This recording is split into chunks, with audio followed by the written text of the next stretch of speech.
How would this impact the dynamics going forward?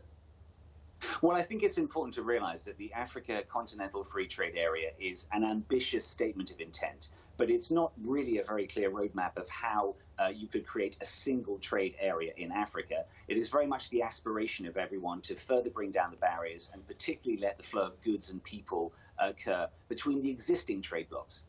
Already in West Africa, we have the CFA Franc Zone, you have ECOWAS, and then, of course, in Southern Africa, SADC, East Africa, the EAC. There are a number of existing trade blocs, and it's really about piecing these together that will create the CFTA. But where I think it's really positive to see the impact it will have is on the agricultural sector, particularly in West Africa. So many agricultural goods flow around informally and particularly across borders. And by creating a single market, they are going to legalize so many flows which are currently illegal. And that is a huge opportunity for many decent farmers to actually make a really good living and to exploit opportunities where they can sell legally over the border in areas where there's a shortage of a particular crop. All right, but do you think this would significantly impact the dynamics with cocoa, specifically when you look at Nigeria, Ghana, and Cote d'Ivoire? Well, I think I would hope it would address the need for a much better internal market in West Africa. A lot of the flows of cocoa are smuggled. If you think about the flows between Ghana and Cote d'Ivoire, usually in one direction, but it can vary from season to season depending on the price differentials. If you are in a single market, that will also actually help both Cote d'Ivoire and Ghana cooperate much better, which is what they wanted to do. Ultimately, all the cocoa in Africa sloshes around. It moves from country to country. And so if you have a single market, you can remove a lot of the incentives for certain unscrupulous traders to try and avoid taxes or avoid certain scrutiny in a particular market. If you're in a single market, it's about much more open flows. And so ultimately, I think that will benefit the consumer at the end, and also the farmer, who should have a bit more freedom how he can sell his cocoa without having to go through necessary middlemen to try and get the best price. All right, but we're already seeing some level of cooperation between Ghana and Cote d'Ivoire. We saw that last month they signed a pact, to create some standards for their exports going out there. How do you think such collaborations will play out in the future? Well, I think they're absolutely essential. If you bear in mind that Ghana and Cote d'Ivoire together probably produce up to 60% of the world's cocoa, and yet for decades, they've often been looking in opposite directions, despite the fact they border each other. You have cocoa plantations on both sides of the border, and there are flows back and forth where the border is not clearly marked. So it makes sense the two of them should try and cooperate together and collaborate. The difficulty is that as it currently stands, Ghanaian cocoa from Cocoa Pod has a premium over Ivorian cocoa. And you could argue that in the long term, the only winner will be Cote d'Ivoire for a more open market. But ultimately, because there is a lot of corruption when it comes to the flow of cocoa, illicit flows, and also the control of certain parts of the value chain by unscrupulous characters, I think increase in transparency and better coordination between the two countries definitely will benefit them.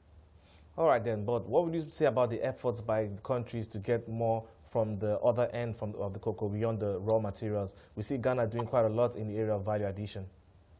Absolutely, and I think what's really impressive is to see the grinding sector in West Africa is actually growing again. It struggled for a few years when prices were lower. We've seen in Cote d'Ivoire definitely about a 10% increase in grinding over the last year, and in Ghana it is increasing slowly as well. But I think we have to understand that as there is very little demand in Africa for cocoa products, ultimately any grinder in West Africa has to compete with a grinder in Singapore or Germany or the US, and that puts huge pressure on them. Ultimately, if they really want to get to the sweet end of the value chain, they need to develop products made of cocoa for African tastes and sell them to Africans, because that is where they will capture the profit. All right, but I'm trying to imagine how the AfCFTA will, impact in all of this, especially around when you look at getting tariff and non-tariff barriers, sorted. Well, yes, I think what will be really good is it will help actually introduce more of an efficiency in the cocoa zone. If you imagine sometimes in Ghana they're short of cocoa and they say, right, we're going to have to import some from Cote d'Ivoire. Well, Cote d'Ivoire is in the CFA Franc Zone. Ghana is part of the Anglophone Africa, West Africa Union. And so you've got different currencies, you've got different legal constraints, there are tariffs involved, etc. If it was all a very clear single market within the CFTA, you would be able to have the most efficient grinder sourcing the most best price cocoa from anywhere in the region. And that would definitely help not only efficiency, but it would actually start helping weaving together these different cocoa producing markets, which currently are strangely separated. All right then, but let's look at competitiveness now, and how this will impact the countries going forward. We're seeing Nigeria trying to be aggressive here, trying to ramp up its production in cocoa, and then we're seeing Ghana and Cote d'Ivoire already blazing the trail. For countries who are also trying to play in this space, how will this impact competitiveness? Well, I think the key thing here with competitiveness, as often is the case in agriculture, it's about yield. How much cocoa are you getting per hectare of farm?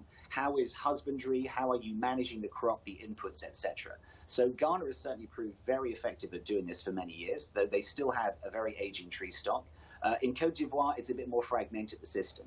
But what I would certainly urge any other relatively new emerging cocoa producers, for example, Nigeria, that's trying to get back up to the levels in the 70s, Cameroon, even micro producers like Sierra Leone or Liberia, is they should probably aim more for the speciality part of the market, producing a kind of cocoa. It might be organic, it might have a particular flavor or color that fits in with the value chain. Because if you want to compete on volume, you're going to really struggle to produce large amounts of cocoa with the same efficiency as a country like Cote d'Ivoire and Ghana. All right, then. So let's look at some international dynamics and see how this impacts the cocoa in there. On one hand, we just saw the news around Brexit, the extension coming in till October the 31st. And that's just going to coincide with the next main crop for cocoa. How will events like Brexit and other international events impact the soft commodities space? Well, I think the real problem with Brexit is that it really demonstrates how a flow of something like cocoa really is intertwined through the whole of the EU. You have a lot of the financing and insurance to do with cocoa, a lot of the logistics, which is actually handled by companies in the UK, though they aren't all necessarily British companies. You have a lot of grinding operations in the European mainland, but also in the UK, and you have flows back and forth of products and also finished confectionery as well. You have a lot of things that, if you like, are being produced in Europe and then shipped to Britain, and vice versa as well. So the complexity of this is enormous. And I think that definitely the logistics and the value chain flow could be severely disrupted by a bad Brexit. But when it comes to things like, for example, the London contract for cocoa, I don't think that will be affected. Regardless of whether Britain is in the EU or not, I would expect a lot of those benchmark prices that people rely on from London will continue. All right, but would you say this gives the African producers the stronger edge to negotiate in the future of the cocoa industry? Well, I think the important thing is for any of the countries or any of the producers of cocoa is to have a positive relationship with the off-taker. I think the important thing is for off-takers to actually know where the cocoa is coming from. And I think this is actually where countries can start differentiating themselves and saying, we have the best cocoa practices, we can fit with what your consumers are wanting at the other end. Because ultimately, once the value chain is put together, the farmer at the beginning does actually get benefit from it. There's visibility. As it currently stands, too often, cocoa just appears somewhere in the value chain and is taken on by the first trader. And that's when you start making the margins. The farmers who produced it, no one have any idea who they are. We need to bring them into the value chain. And I think this is the opportunity. Countries which really promote the best practices can reach out to a Britain which is outside the EU, and also maybe of the other EU countries, and say, let's really connect our cocoa and our farmers into your value chain. It's mutually beneficial. All right, now let's look at prices, though. We've seen forecasts saying we're likely going to see some likely glut in the markets in there, but we're seeing prices are still rising. What's your outlook for prices for cocoa? Well, indeed, it's strange. I mean, prices have had a very strong start to the year.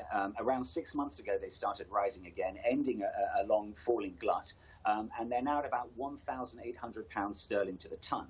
That's at the top of the range they've been trading through for the last couple of years. And it's true, it would seem odd as Cote d'Ivoire's production is up at least 10% this year. And that, if it goes through to the end of the season, would be a world record for Cote d'Ivoire. We've also seen strong production in Ghana. I think what is really driving this is demand. It's really clear. We saw the last numbers of grinding that came from Europe and from North America was strong and growing. And we've seen very strong and sustained demand for confectionery in general and chocolate products. So that's what's driving it more than anything.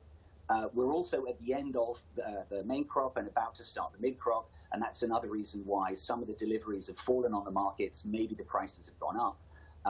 I think there's certainly potential for prices to soften over the next 3 months, particularly if it turns out the mid crop is good in Cote d'Ivoire, because that means there's easily sufficient cocoa for the world market.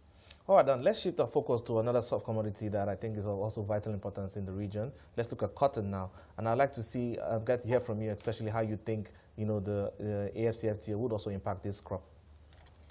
Well, I think currently the cotton sector is relatively well integrated in Africa. In sub-Saharan Africa, anyway, it's focused on the CFA franc zone, French-speaking, led by countries like Mali, Burkina Faso, Cote d'Ivoire, and Benin. And there's already a good degree of integration between those countries: same currency, same language, same legal system, etc. I think what could help is with the flows of these commodities into other regions of Africa outside the CFA franc zone. Currently, the outlook is very positive for West Africa, and we've got high prices internationally, or relatively high prices, so they should benefit from that with increased crop and increased price on top of that. All right, then still linking it to Brexit, though, do you think it's as intertwined as cocoa is in the region? Cotton, that would be hard to say. I mean, the reality is probably the majority of cotton which is exported from West Africa goes to Asia. It might be Bangladesh, it might be China, to many of the hubs where there are textiles in operation. And there's relatively little value addition of cotton in Africa other than just the basic ginning of the cotton and separating the seed from the raw cotton.